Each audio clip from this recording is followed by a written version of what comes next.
Hello friends, welcome to my channel V commerce academy, जिथे मी वंदना तुम्हाला शिकवणार आहे अकाउंट हा विषय अत्यंत सोप्या पद्धतीने। अशी फायनल अकाउंटचे ऑब्जेक्टिव्ह आपण दोन भागामध्ये डिस्कस करत आहोत। पार्ट 1 ज्याच्यामध्ये आपण काही थोडे ऑब्जेक्टिव्ह क्वेश्चन्स डिस्कस केले होते आणि पार्ट 2 मध्ये आज आपल्याला काही ऑब्जेक्टिव्ह क्वेश्चन्स डिस्कस करायचे आहेत। व्हिडिओ सुरू करण्याआधी तुम्ही जर चॅनलला सबस्क्राइब केलं नसेल तर आधी चॅनलला सबस्क्राइब करा आणि कालचा व्हिडिओ जर तुम्ही बघितलेला नसेल तर कालचा व्हिडिओ आधी बघून घ्या, कारण त्याच्यामध्ये आपले त्या टॉपिकचे काही आधीचे ऑब्जेक्टिव्ह आपण सगळे त्यात डिस्कस केलेले आहेत आणि राहिलेले ऑब्जेक्टिव्ह क्वेश्चन आपण आजच्या भागामध्ये डिस्कस करत आहोत। चला तर सुरू करूया मग आजचा व्हिडिओ। फर्स्ट क्वेश्चन आहे, do you agree disagree with the following statement. First आहे, when the partnership deed is silent, partner share profit of the firm according to capital ratio. When the partnership deed is silent म्हणजे partnership did silent असेल तर त्या ठिकाणी profit कसा share होतो हे विचारलंय। जर पार्टनरशिप डीड सायलेंट असेल तर प्रॉफिट हा इक्वल रेशो मध्ये शेअर होतो। जेवढे पार्टनर्स असतील तर त्यांच्यामध्ये प्रॉफिट हा इक्वल डिवाइड होत असतो। पार्टनरशिप डीड सायलेंट असल्यावर प्रॉफिट शेअर हा आपण कॅपिटल रेशोने करतो म्हणून सांगितलं। देन हे स्टेटमेंट रॉंग आहे किंवा फॉल्स आहे। पार्टनरशिप डीड केलेली नसेल किंवा त्या ठिकाणी पार्टनरशिप डीड मध्ये रेशो मेन्शन केलेला नसेल तर त्या केसमध्ये प्रॉफिट शेअरिंग रेशो हे जेवढे पार्टनर्स असतील त्यांच्यामध्ये इक्वल रेशो मध्ये शेअर केला जातो प्रॉफिट। आणि कॅपिटल रेशो कधी फॉलो होतो, जेव्हा पार्टनरशिप डीड मध्ये त्यांनी मेन्शन केलंय की प्रॉफिट शेअर हा कॅपिटल रेशो मध्ये होणार, ठीक आहे, त्यावेळेस आपण कॅपिटल रेशो काढणार आणि त्या रेशोनी प्रॉफिट शेअर करणार। पण जर तिथं डीड मध्ये मेन्शन केलेलं असेल अन्यथा डीड मध्ये जर प्रॉफिट शेअरिंग रेशो विषयी काहीच मेन्शन केलेलं नाही तर सरळ सरळ या पार्टनरला प्रॉफिट इक्वल शेअर केला जातो। मग त्यांचं कॅपिटल कितीही असो, ठीक आहे, कॅपिटल कमी असो जास्त असो ते बघणार नाही, आपण इक्वल रेशोने प्रॉफिट शेअर करणार, ठीक आहे। Next, current account always shows a debit balance. Current account always shows a debit balance, ठीक आहे। करंट अकाउंट म्हणजे काय, ज्यावेळेस फिक्स कॅपिटल मेथड आहे आपण कॅपिटलच्या ट्रान्झॅक्शन कॅपिटल अकाउंट मध्ये करणार नाही किंवा ऍडजस्टमेंट तिथे करणार नाही, ठीक आहे, कारण कॅपिटलची अमाऊंट अनचेंज राहणार। अमाऊंट अनचेंज असल्यामुळे तिथे आपण ऍडजस्टमेंट करणार नाही, ठीक आहे। मग या ऍडजस्टमेंट कॅपिटलशी रिलेटेड ऍडजस्टमेंट जसं की interest on capital, drawing, interest on drawing, त्यानंतर कमिशन पेबल, सॅलरी पेबल, तर या सगळ्या ट्रान्झॅक्शन आपण कुठे करणार तर या ट्रान्झॅक्शन आपण करंट अकाउंट मध्ये करणार, ठीक आहे। मग करंट अकाउंटचं जे डेबिट बॅलन्स असतं ते अनफेवरेबल बॅलन्स असतं। कॅपिटल अकाउंट फेवरेबल बॅलन्स कोणता असतं बघा, कॅपिटल अकाउंटचं नेहमी क्रेडिट बॅलन्स असतं। करंट अकाउंट म्हणजेच एक प्रकारचं कॅपिटल अकाउंटच असतं, फक्त तिथे आपण ऍडजस्टमेंट करण्यासाठी काही फंड ठेवलेला असतो तर याला करंट अकाउंट म्हणतात, ठीक आहे। मग हे जे आहे तर हे कॅपिटलचं जसं क्रेडिट बॅलन्स असतं तसं करंट अकाउंटवर सुद्धा क्रेडिट बॅलन्स असलं पाहिजे, मग त्याला फेवरेबल बॅलन्स म्हणा। आणि जर हे अकाउंटचं बॅलन्स जर डेबिट बॅलन्स असेल तर ते अनफेवरेबल असतं पार्टनरसाठी, ठीक आहे। जर डेबिट बॅलन्स असेल तर ते अनफेवरेबल बॅलन्स असतं आणि कधी कधी ते दाखवतं, पण शक्यतो करंट अकाउंटचं कोणतं बॅलन्स असतं, करंट अकाउंटचं क्रेडिट बॅलन्स असतं। देन हे स्टेटमेंट चुकीचं आहे, याला डिसॲग्री करा।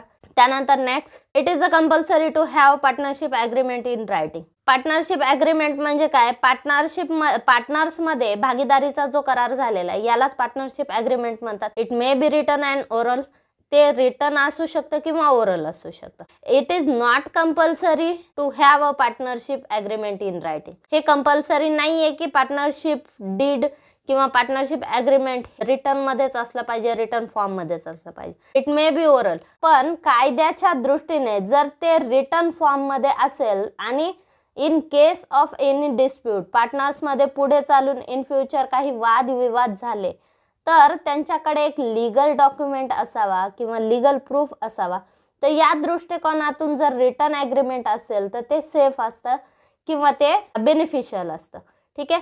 त्याच्यामुळे पार्टनरशिप ॲग्रीमेंट हे कंपल्सरी नाहीये की ते रिटर्न असावं, पण जर रिटर्न मध्ये असेल तर त्याचा बेनिफिट असा होतो की कायद्याच्या दृष्टीने तो लीगल प्रूफ म्हणून सादर करता येतो। जर इन फ्युचर पार्टनर्समध्ये काही वादविवाद झाले तर पार्टनरशिपचे काय नियम ठरले तर हे नियम त्यांना दाखवण्यासाठी तो एक कायदेशीर पुरावा म्हणून वापरता येतो, ठीक आहे। त्याच्यामुळे पार्टनरशिप ॲग्रीमेंट हे रिटर्न मध्ये असायला पाहिजे, ठीक आहे, पण ते रिटर्न मध्ये असलंच पाहिजे असा नियम नाहीये, ठीक आहे। देन हे स्टेटमेंट रॉंग आहे।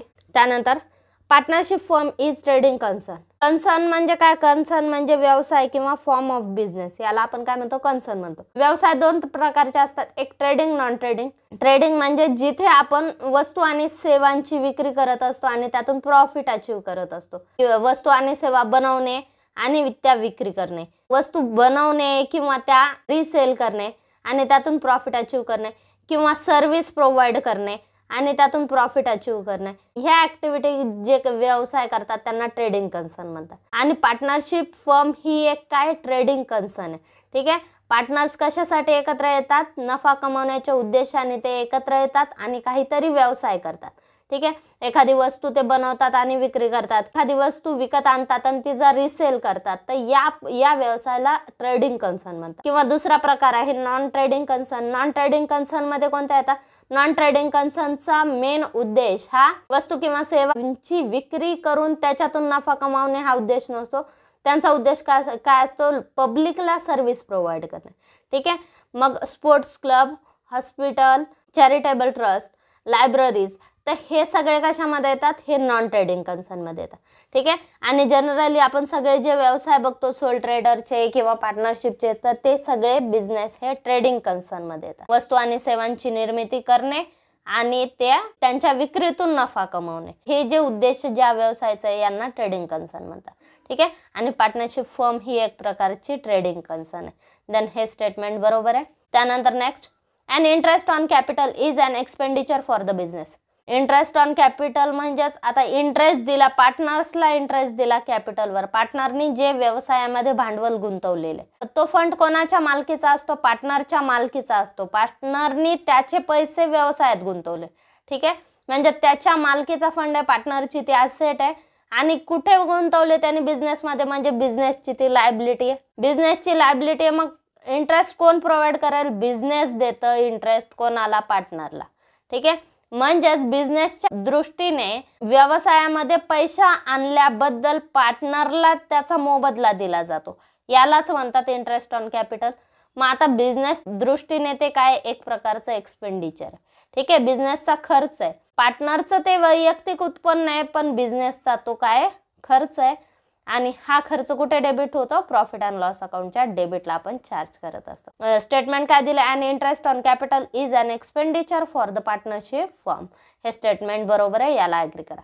Next, partnership is an association of 2 or more person. पार्टनरशिपची डेफिनेशन आपल्याला काय दिली आहे बघा? Association of 2 or more person. Association of 2 or more person म्हणजे जिथे 2 किंवा त्यापेक्षा जास्त व्यक्ती व्यवसाय करण्याच्या उद्देशाने एकत्र येतात, तर अशा संघटनेला आपण काय म्हणतो? पार्टनरशिप फर्म म्हणतो. हे स्टेटमेंट बरोबर आहे. त्यानंतर next, partners are entitled to get salary or commission. आपण हा व्हिडिओ या टॉपिकचा व्हिडिओ स्टार्ट केला तेव्हा आपण पार्टनरशिप ऍक्ट 1932 अंतर्गत काही आपल्याला लीगल प्रोव्हिजन्स दिलेल्या, तर त्या आपण वाचल्या होत्या. तर त्याच्यामध्ये एक प्रोव्हिजन अशी आहे की पार्टनरला कोणतंही रेम्युनरेशन मिळणार नाही. मग पार्टनरला सॅलरी, कमिशन हे मिळणार नाही. ठीक आहे. याच्यासाठी जर पार्टनरने करार करताना मेन्शन केलेलं आहे की सॅलरी एवढी मिळणार आहे, कमिशन एवढं मिळणार आहे, तर ते तिथं दिलं जाईल. म्हणजे याच्या संबंधी जर स्पेशल पॉईंट जर तिथे मेन्शन केलेला असेल डीडमध्ये, तर ते मिळतं. नाहीतर इन जनरल पार्टनर्सला सॅलरी किंवा कमिशन मिळत नाही. ठीक आहे. देन हे स्टेटमेंट रॉंग आहे. त्यानंतर next, the balance of capital accounts remain constant under fix capital method. कॅपिटलच्या 2 मेथड बघितल्या, एक फिक्स मेथड, दुसरी आणि आहे फ्लक्च्युएटिंग मेथड. ठीक आहे. फिक्स मेथडमध्ये कॅपिटलची अमाऊंट सेम राहते किंवा कॉन्स्टंट राहते, अनचेंज राहते, ती बदलत नाही. त्या कॅपिटल अकाउंटवरचं बॅलन्स हे दरवर्षी सेम राहतं कोणत्या मेथडमध्ये? फिक्स कॅपिटल मेथडमध्ये. आणि बदलतं कोणत्या मेथडमध्ये? फ्लक्च्युएटिंग कॅपिटल मेथडमध्ये. ठीक आहे. आपल्याला विचारलं the balance of capital account remain constant under fix capital method. हे स्टेटमेंट बरोबर आहे. त्यानंतर the Indian partnership act came into existence in the year 1945. ठीक आहे. इंडियन पार्टनरशिप ऍक्ट हा 1932ला अप्लाय झालेला आहे. ठीक आहे. आपल्याला इयर दिले 1945. देन हे स्टेटमेंट रॉंग आहे. त्यानंतर profit and loss account reflect the true financial position. Profit and loss account आपल्याला काय दाखवतं? रिफ्लेक्ट करतं ट्रू फायनान्शियल पोझिशन. ठीक आहे. देन हे स्टेटमेंट रॉंग आहे. आपल्याला प्रॉफिट अँड लॉस अकाउंट हे बिझनेसचे रिझल्ट शो करतं. ठीक आहे. आणि फायनान्शियल पोझिशन ही बॅलन्स शीट शो करत असते. प्रॉफिट अँड लॉस अकाउंट कशाचं काम करतं, आपल्याला नेट प्रॉफिट नेट लॉस दाखवतं. ठीक आहे. देन ते काय शो करतं, आपले ऑपरेटिंग रिझल्ट शो करतं. आणि बॅलन्स शीट काय करत असते, बॅलन्स शीट आपली फायनान्शियल पोझिशन इंडिकेट करत असते. ठीक आहे. देन हे स्टेटमेंट रॉंग आहे. त्यानंतर next, amount borrowed by partner from his business will be debited to current account. Amount borrowed by the partner, borrowed by the partner म्हणजे पार्टनरने अमाऊंट बॉरो केली म्हणजे लोन घेतलं बिझनेसमधून त्यांनी. ठीक आहे. From his business will be debited to current account. मग हे डेबिटेड कुठे होणार, करंट अकाउंटला.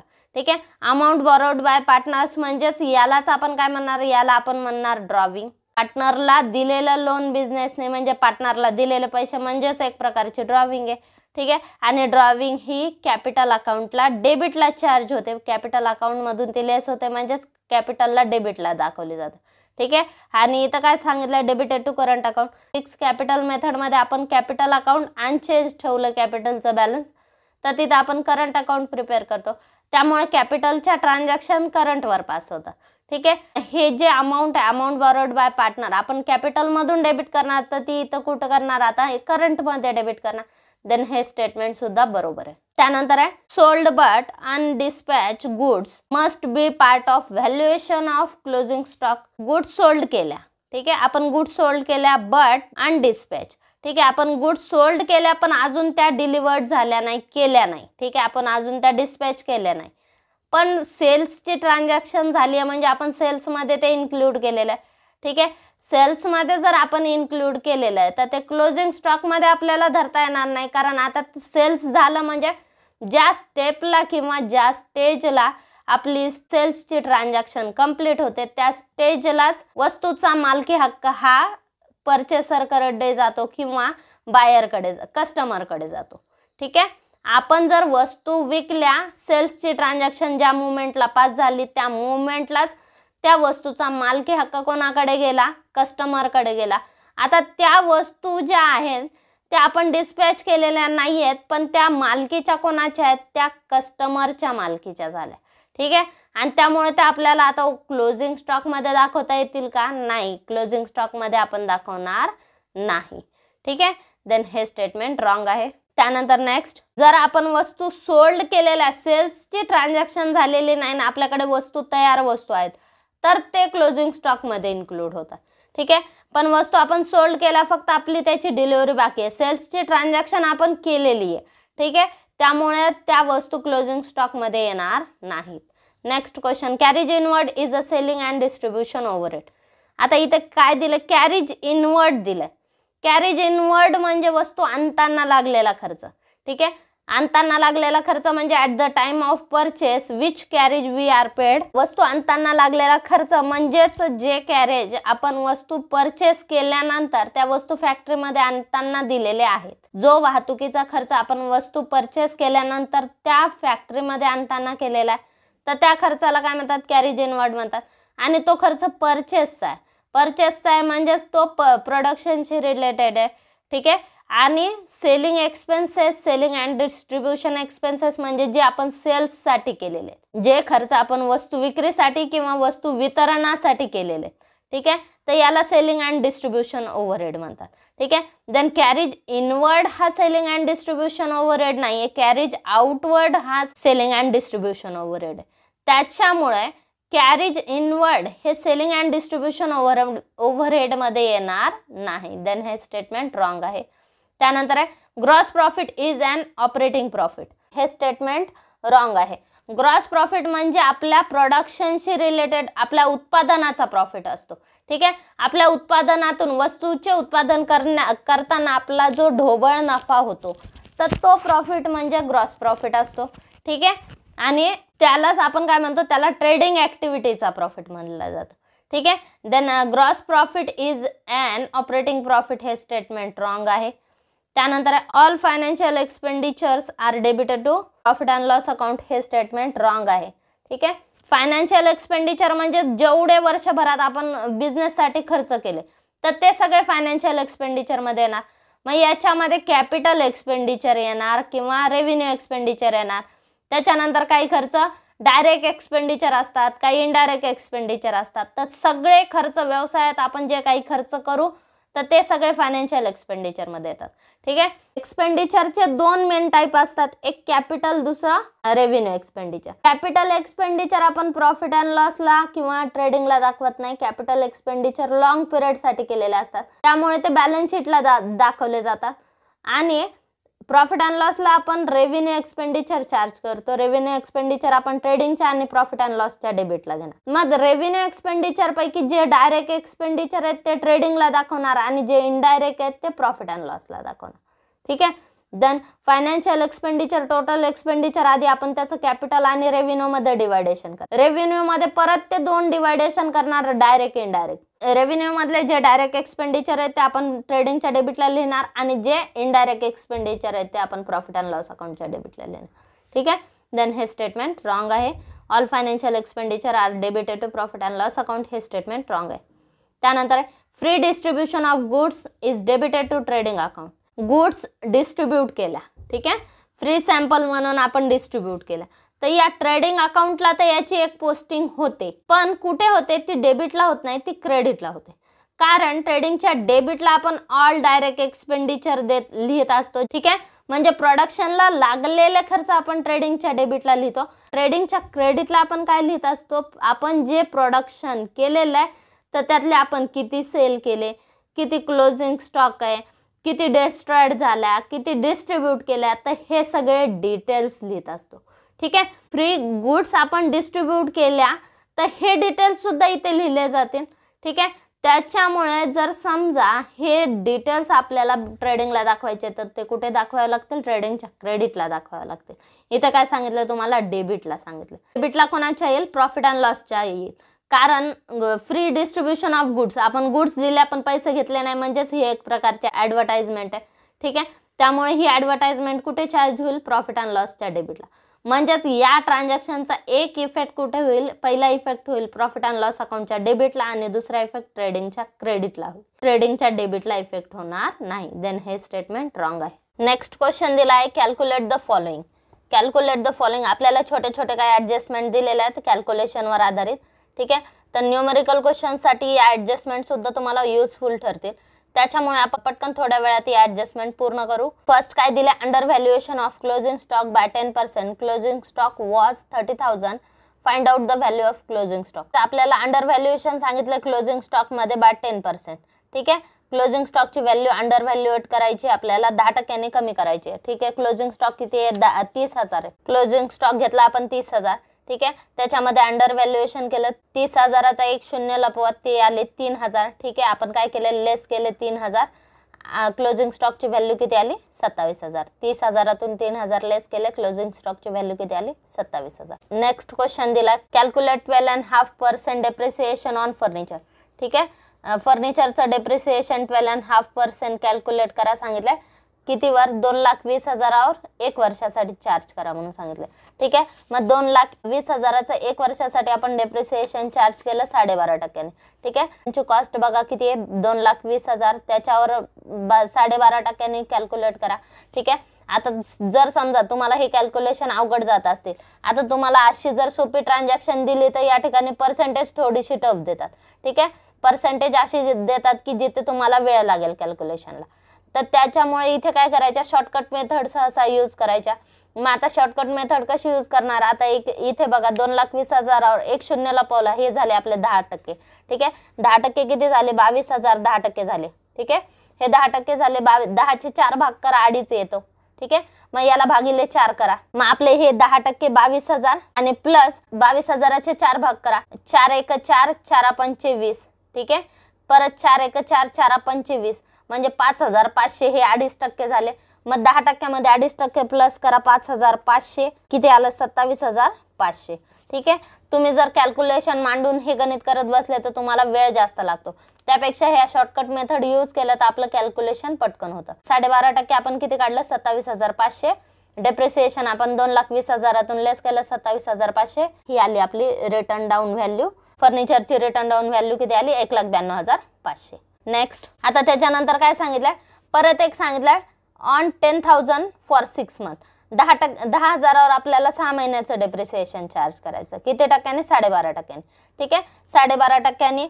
मग आता 10,000वर 12.5% काढा. 10,000वर 12.5% किती येतं? आता इथे बघा, 12.5% आपल्याला काढलं. हे 1,000 म्हणजेच आपले हे 10% व्हॅल्यू आली. ठीक आहे, 10चे 4 भाग करा म्हणजे 250. ठीक आहे, म्हणजेच हे 2.5% आपण प्लस केलं, हे झाले 1250, हे झाले 12.5%. कशावर? 10,000वर डेप्रिसिएशन. इथे 6 महिन्याचं सांगितलंय म्हणजेच याला अर्ध करा. 1250ला अर्ध करा. ठीक आहे, बेसक 12 आणि 25 दुने 50. मग किती आलं? 625.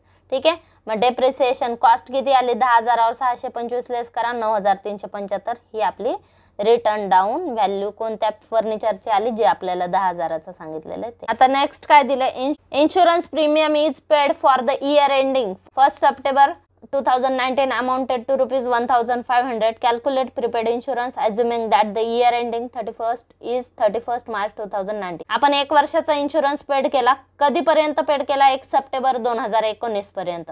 ठीक आहे, आणि तो किती दिलाय? 1,500 रुपये दिलेला. Calculate prepaid insurance. आता 1 सप्टेंबर पर्यंत आपण इन्शुरन्स केला. आपला अकाउंटिंग इयर 31 मार्चला क्लोज होतोय. 31 मार्चला क्लोज होत आहे म्हणजेच 31 मार्च पासून 1 सप्टेंबर पर्यंतचा पिरियड जो आपण दिलेला आहे तो प्रीपेड पिरियड आहे. ठीक आहे, मग तो पिरियड काउंट करा.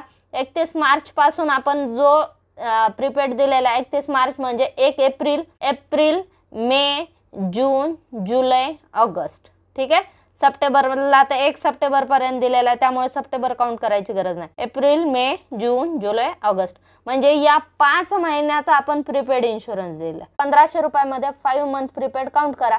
ठीक आहे, 1,500 हा रेंट हा किती महिन्याचा दिलेला? आपण याला इयर एंडिंग सांगितलं म्हणजे हा प्रीमियम आपण 1 वर्षाचा दिलेला. ठीक आहे, 1 वर्षाचा दिलेला कधीपर्यंत? 1 सप्टेंबर पर्यंत. म्हणजे या अकाउंटिंग इयरचा प्रीपेड किती आहे? 1,500 1 वर्षाचे म्हणजेच 12 महिन्याचे. मग आपल्याला 5 महिन्याचं प्रीपेड काउंट करायचंय. 1,500 भागिले 12 करा. आता 1,500ला आपण समजा 12ने भाग दिला तर 12 1 12 उरले किती? 3.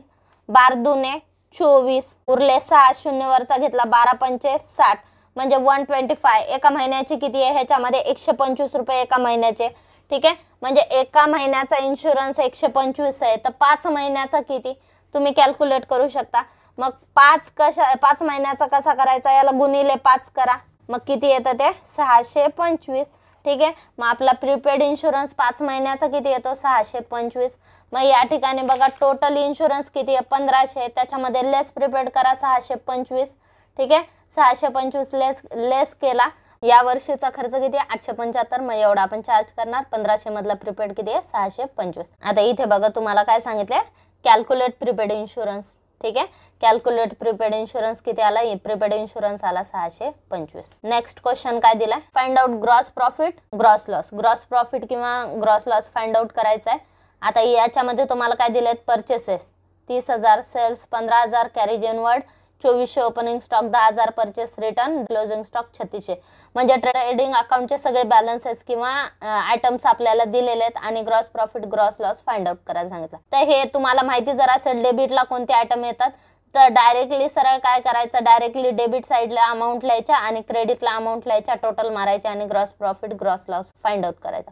किंवा ट्रेडिंग अकाउंटचा एकाचा फॉर्मॅटमध्ये ट्रेडिंग अकाउंट बनवून घ्या आणि तिथे ग्रॉस प्रॉफिट किंवा ग्रॉस लॉस तुम्ही फाइंड आउट करू शकता. मग आता इथे बघा आपण हे ट्रेडिंग अकाउंट बनवलं. परचेसची पोस्टिंग ट्रेडिंगच्या डेबिटला. ठीक आहे, 2 परचेस त्यातून लेस रिटर्न करून टाकले 1,000, 29,000 परचेस बाहेर घेतले. ठीक आहे, त्याच्यानंतर आहे सेल्स ट्रेडिंगच्या क्रेडिटला घ्या, कॅरेज इनवर्ड्स ट्रेडिंगच्या डेबिटला घ्या. त्याच्यानंतर ओपनिंग स्टॉक ट्रेडिंगच्या डेबिटला 10,000 घेतला, परचेस रिटर्न आपण इथे लेस केले बघा. ठीक आहे, आणि क्लोजिंग स्टॉक 36,000 आणि सेल्सची व्हॅल्यू किती आहे? 15,000 घेतले. क्रेडिटची टोटल किती येते? 51,000. त्यातून डेबिटची टोटल किती येते? डेबिटची टोटल येते 41,400. ठीक आहे, क्रेडिटची टोटल जास्त आहे ती इकडे कॅरी करा आणि याच्यातून ही डेबिटची टोटल मायनस करा. हे बॅलन्स येतं. ठीक आहे, हे बॅलन्स आलं म्हणजेच याला आपण कोणतं बॅलन्स म्हणणार? क्रेडिटची टोटल जास्त आली म्हणजेच याला क्रेडिट बॅलन्स म्हणणार. जरी ते डेबिटला आपण लिहिलंय तरी आपण म्हणताना याला क्रेडिट बॅलन्स म्हणणार कारण क्रेडिटची टोटल जास्त आहे. ठीक आहे। मग बॅलन्स किती आलं 9600, याला आपण नाव देणार ग्रॉस प्रॉफिट। देन या प्रॉब्लेम मध्ये ग्रॉस प्रॉफिट किती आला 9600। या एक्झाम मध्ये अशा टाइपचे छोटे छोटे क्वेश्चन्स देऊन सुद्धा आपल्याला ग्रॉस प्रॉफिट कॅल्क्युलेट करा, नेट प्रॉफिट कॅल्क्युलेट करा, आता अशा पद्धतीने सुद्धा न्यूमेरिकल क्वेश्चन्स येऊ शकतात। त्याच्यामुळे च्या व्हिडिओमध्ये मी हा पार्ट ऍड केलेला आहे। जेवढे तुम्हाला टॉपिकच्या खाली न्यूमेरिकल कॅल्क्युलेशन दिलेत तर तेवढे आपण कव्हर करू। त्यानंतर next, borrowed bank loan from bank of Maharashtra ₹2 lakh on 1st October 2019 at the rate 15%.